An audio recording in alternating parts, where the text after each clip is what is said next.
ठीक है जी, तो हमने लास्ट उसमें दो जो पार्ट्स देखे उसमें इसलिए हम स्टेप बाय स्टेप गए ताकि जो एक चंक ऑफ इंफॉर्मेशन थी वो एक दफ़ा में एब्जॉर्व कर लें और दूसरी जो चंक ऑफ इंफॉर्मेशन थी वो आप उसमें एब्जॉर्व करें। अभी ये तीसरी चंक ऑफ इंफॉर्मेशन आ रही है फ्रॉम दैट जो हमारी डिस्कशन चल रही है स्ट्रेस ट्रांसफॉर्मेशन की, जो special cases of plane stresses हैं। क्योंकि प्लेन स्ट्रेस को हम काफ़ी डिटेल में बता चुके हैं कि प्लेन स्ट्रेस क्या होता है। तो the general case of plane stress reduces to the simpler state of stress under special conditions. क्या कंडीशन हो सकती हैं इस फिक्रे को समझने के लिए? इससे पहले नीचे वाला फिक्र समझ लें कि for instance if all stresses acting on the X Y element are zero. अब ये वो चीज़ें आ रही हैं जो आके आपने पहले से पढ़ चुके हैं, उसको अब हम इसके साथ उसको लिंक करेंगे। जैसे uniaxial state of the stress था, biaxial state of the stress था, जो कि आपने पहले पढ़ा है, उसको अब हम इनके साथ लिंक करने जा रहे हैं। अब वो कह रहा है कि जो आपका स्ट्रेस एलिमेंट था एक्स वाई, जो कि आपने डब्बे में बना के एक्स वाई एलिमेंट दिखा देते थे, उस एलिमेंट के ऊपर stresses are acting zero except for the normal stress. तो ये कैसा केस आ गया? यूनी एक्सियल का। Then the element is in the uniaxial state of the stress, जो कि आपने बार की सूरत में, और यूनी एक्सियल तो आपने बड़ा डिटेल के अंदर पढ़ा है, कुछ मैंने भी आपको समझा दिया था और जो कुछ हमारे दूसरे साहब थे उन्होंने भी आपको समझाया कि ये अगर आपके पास एक्स वाई एलिमेंट था and you are calling this X और you are calling this Y, और ये एक्स वाई एलिमेंट था, इसके ऊपर तमाम जो बाकी फेसेस हैं तमाम स्ट्रेसेस जीरो हैं एक्सेप्ट आपके पास ये एक स्ट्रेस आ रहा है सिग्मा एक्स, और इसकी इक्विलिब्रियम में आपके पास ये स्ट्रेस आ रहा है सिग्मा एक्स। तो ये कैसा केस हो गया? ये भी प्लेन स्ट्रेस का केस है, और ये वो non state of the stress है जिसको आप प्लेन स्ट्रेस कहते हैं, जहाँ if you are simply stretching a bar, if you are simply compressing a bar, जहाँ नॉर्मल कंप्रेशन या नॉर्मल टेंशन जब आप ले रहे थे, ये वो केस आ गया। तो ये प्लेन स्ट्रेस को आपने ट्रांसफॉर्म कर दिया इनटू ये non state of the stress, जो कि आप ऑलरेडी समझ चुके हैं, जिसको आप कहते हैं uniaxial state of the stress. ठीक है, तो this is denoted in figure, ये उस फिगर के अंदर हमने दिखा दिया कि एक्स वाई प्लेन, उसके पर ही नॉर्मल स्ट्रेस आपने ये लगा दी। बात समझ में आ गई? Now you can relate this plane stress, जो कि आपकी नॉलेज है आपके पास ऑलरेडी, जो आप पहले पढ़ चुके हैं, ये कैसा स्टेट ऑफ द स्ट्रेस कहलाता है? This is the uniaxial state of the. So the corresponding transformation equation, अगर आपने ये मालूम करना है तो आप कैसे मालूम कर सकते हैं? ऑब्टेन्ड बाय सेटिंग, इसके अंदर आपके पास आप जानते हैं सिग्मा वाई भी जीरो है। ये देखिए इसके अंदर सिग्मा वाई, ट्रांसफॉर्मेशन इक्वेशन के अंदर सिग्मा वाई जीरो लिखिए, टा एक्स वाई जीरो लिखिए, जो आपकी ट्रांसफॉर्मेशन इक्वेशन थी। ठीक है, वो आपके पास कैसे आ जाएंगी? वो ये आ जाएंगी। ये आपके पास ट्रांसफॉर्मेशन इक्वेशन थी जो कि हमने डिराइव की थी। इसके अंदर ये भी ज़ीरो, ये भी ज़ीरो, ये भी ज़ीरो। ठीक है, तो ये इक्वेशन आपको क्या मिल जाती है? इस फॉर्म में आपको मिल जाएगी। ठीक है, मज़ीद आप इसको करेंगे तो आपके पास इस फॉर्म में मिल जाएंगे। तो स्टेप बाय स्टेप हम चले जा रहे हैं, या आप खुद भी आप इसको कर सकते हैं। ठीक है, और जो फाइनली आपको मिल जाएगी वो ये चीज़ मिल जाएगी। तो अब अगर आपने ये state of the stress given थी and from this uniaxial state of the stress you want to find out the stresses on any inclined plane like this, जो कि हमने आपको न्यूमेरिकल भी मैंने सॉल्व कराए थे। अगर आपको शेयर स्ट्रेस वाली जाके देखें तो उसके अंदर मैंने इसका कंसेप्ट दिया था और उसके फिर न्यूमेरिकल भी हमने सॉल्व करवाए। ठीक है, तो अगर ये स्टेट ऑफ द स्ट्रेस है तो इसका मतलब इस प्लेन के ऊपर जो कि एक एंगल थीटा बना रहा है, इसके ऊपर एक नॉर्मल स्ट्रेस होगा, उसके ऊपर एक शेयरिंग स्ट्रेस होगा। तो इसके ऊपर जो नॉर्मल स्ट्रेस होगा वो ये होगा, sigma X dash will be equal to this thing. तो अगर आप सिंपली इस को रिजॉल्व करेंगे along a component like this and along a component like this, तो फिर आपको क्या मिल जाएगा? ये मिल जाएगा सिग्मा एक्स डैश, वो इसके बराबर होगा, और जो शेयरिंग स्ट्रेस होगा वो इसके बराबर होगा। ठीक है, ये सॉल्व करते हुए ये आप समझ लीजिए कि ये इसके और ये इसके आ जाएगा। शेयरिंग स्ट्रेस के अंदर डालेंगे तो this was the sharing stress equation. ठीक है, इसके अंदर डालते हैं तो ये टा एक्स, ये पूरी की पूरी चीज़ जीरो हो जाती है, सिग्मा वाई जीरो हो जाती है, तो sigma X divided by 2 sine 2 theta, जो कि ये आ गई, वो ये चीज़ आपके पास इस फॉर्म के अंदर आ जाती है। तो if you have a uniaxial state of the stress, जो गिवन है वो यूनी एक्सियल है, जो कि आप पहले कर चुके हैं, and you need to find out the stresses on a plane that is inclined to an angle theta, and that theta आपको वैल्यू दे दी जाती है कि भाई 30 डिग्री के ऊपर फाइंड करें, 40 डिग्री के ऊपर फाइंड करें, whatever that value is. तो you can find out by resolving this particular force along this component and this component. The same resolution is in fact the transformation of this given state of the stress into the plane which is at the theta given to you. ठीक है, तो वो सारी चीज़ आप उस information से कर सकते हैं। तो अब अगर आप ट्रांसफॉर्मेशन इक्वेशन को इस्तेमाल करना चाह सकते हैं तो जो application of the transformation equation जो होगी वो फिर इस फॉर्म में आ जाएगी, इस और इस फॉर्म के अंदर। बात की समझ में आ रही है ना?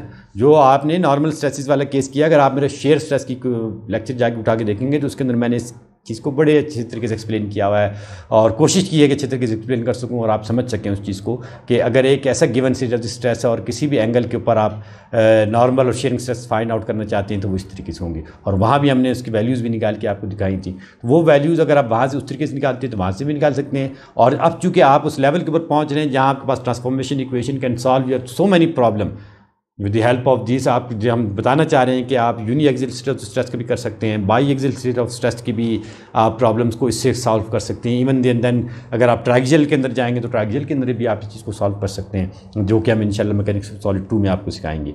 तो this was the case of the plane stress in the case of the uniaxial stress. So another special case is in pure shear. अब अगर आपके पास ऐसा केस आ रहा हो जिसके अंदर सिर्फ और सिर्फ शेयर लग रही हो, ये चीज़ है, नॉर्मल स्ट्रेसेस नहीं है, तमाम प्लेन के ऊपर शेयरिंग स्ट्रेसेस लग रही, ऐसे केसेस भी हमने पढ़े जो जब शेयर स्ट्रेस को देख रहे थे। For which the transformation equation are obtained. अब इसके अंदर क्या चीज़ है, सिग्मा एक्स भी जीरो है और सिग्मा वाई भी जीरो है। जो ट्रांसफॉर्मेशन इक्वेशन है उसके अंदर अगर आप सिग्मा एक्स और सिग्मा वाई को जीरो डाल देंगे, ठीक है, as we did in the last slide, जिस तरह हमने लास्ट स्लाइड में किया था, तो अभी हम यहाँ नहीं कर रहा मैं स्टेप बाय स्टेप, तो आपको सिग्मा एक्स डैश जो नॉर्मल स्ट्रेसेस होंगे किसी भी प्लेन के ऊपर बिकॉज ऑफ दिस, अगर मैं आपको कहता हूँ कि इस प्लेन के ऊपर मालूम करके दिखा दूँ जो कि एंगल लेट सपोज 40 डिग्री बना रहा है, तो 40 डिग्री के ऊपर अगर आपने इस प्लेन के ऊपर नॉर्मल स्ट्रेसेस निकालने हैं बिकॉज ऑफ दिस स्ट्रेसेस, तो वो नॉर्मल स्ट्रेस के बराबर होगा और जो शेयरिंग स्ट्रेस होगा वो इसके बराबर होगा। इस प्लेन के ऊपर नॉर्मल स्ट्रेस ये होगा, this would be sigma X dash and this would be tau X dash Y dash. This is the case of the pure shear. और आपने जो ट्रांसफॉर्मेशन इक्वेशन थी उनका कंसेप्ट यहाँ आपने यूटिलाइज किया। जो थर्ड केस हो सकता है कि finally we note yet another special case of the biaxial stress, जहाँ दो लग लिए, in which the X Y element is subjected to the normal stresses in both X and Y direction. Biaxial state of stress में यही होता है ना, ये हमने आपको बताया कि जो नॉर्मल स्ट्रेसेस दो डायरेक्शन के अंदर लग रहे होते हैं, ये एक यूनी एक्सियल और ये बाई एक्सियल हो गया।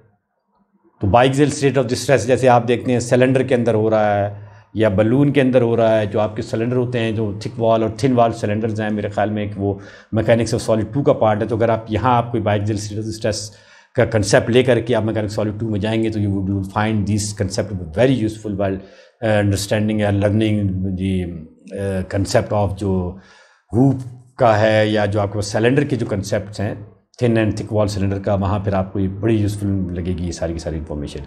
तो this is the case of the biaxial in which the X Y element is subjected to the normal stresses in both X and Y direction but without any shearing stress. तो उसमें फिर sharing stresses नहीं होते, ये figure में दिखाया है। The equation for biaxial stresses are obtain from equation and A and B. जो इक्वेशन आपने निकाली थी उसके अंदर अब इसके अंदर क्या चीज़ आ रही है, इसके अंदर टा एक्स वाई जीरो आ रहा है। जब आप टा एक्स वाई को जीरो करेंगे तो जो नॉर्मल स्ट्रेस आएगा वो इसके बराबर आ जाएगा। अब अगर आप इस given state of the stress से एक ऐसा प्लेन निकालना चाह रहे हैं और इस प्लेन के ऊपर आप लेट्स सपोज 40 डिग्री के ऊपर है और आप नॉर्मल स्ट्रेस निकालना चाह रहे हैं इस प्लेन के ऊपर, तो वो normal stress would be equal to this thing. इस प्लेन के ऊपर अगर आप शेयरिंग स्ट्रेस निकालना चाह रहे हैं तो वो शेयरिंग स्ट्रेसेस क्या होंगे, वो ये होंगे। बात क्या आ रही है समझ में? तो ये आपने 2-3 एप्लीकेशन इसकी 3 केसेस के पढ़े। तो biaxial stresses act in many kind of structure including thin walled pressure vessel.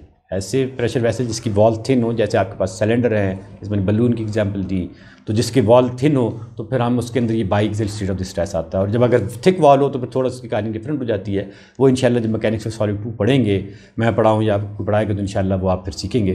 ठीक है जी। तो ये हमने इसकी काफ़ी जो मैथमेटिकल डेरिवेशंस थी वो सारी की सारी पढ़ी, उसको समझने की कोशिश की। अब जो नेक्स्ट लेक्चर होगा इंशाल्लाह उसके अंदर हम इसकी जो इक्वेशंस थी उसकी हम एप्लीकेशंस प्रॉब्लम सॉल्व करेंगे और फिर जो उसके आगे जो कंटिन्यूशन चलेगी वो फिर हम मोहर सर्कल को सीखेंगे और फिर मोहर सर्कल की न्यूमेरिकल सॉल्व करेंगे and that would end our course of this mechanics of solids. So thank you very much. If you have any question do ask.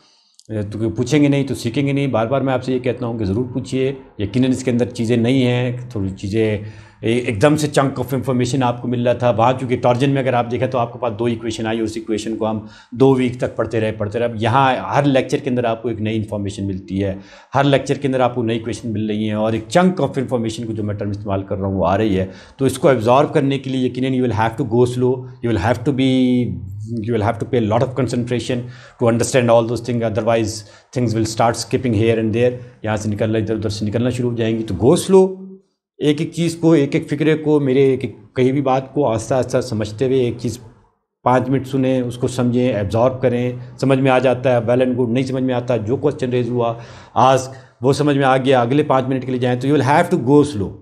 ठीक है, दैट्स वाई मैंने इसको कोशिश की है कि इसको पार्ट्स को छोटा छोटा करूँ ताकि आपको इन्फॉर्मेशन जो है वो यूज़फुल लगे और आप उसको एब्जॉर्ब कर सकें। So thank you very much. इंशाल्लाह next lecture will be solving the application of these equations and we'll be solving certain problems, certain example from the books. Hopefully you will find those interesting as well. So thank you very much. See you next week.